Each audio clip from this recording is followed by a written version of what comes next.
Tem dia que você levanta de manhã e diz assim: eu vou parar. O Espírito Santo encosta assim: não pode. Como que eu não posso parar se eu estou cansado? Eu vou te dar alguns motivos para não parar. Primeiro, lembra onde você começou e onde você já está. Vou te dar um segundo motivo para não parar. Quem te confiou o projeto acreditou que você ia terminá-lo. Ele podia ter colocado esse projeto na mão de outro, mas ele escolheu a sua. Pastor, me dá mais um motivo para não parar. Isaías 40, 28. Não ouviste?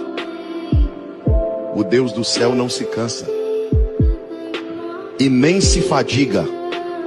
E o que ele faz, pastor? Ele dá força para quem está cansado. E ele multiplica as forças daquele que já não tem nenhum vigor.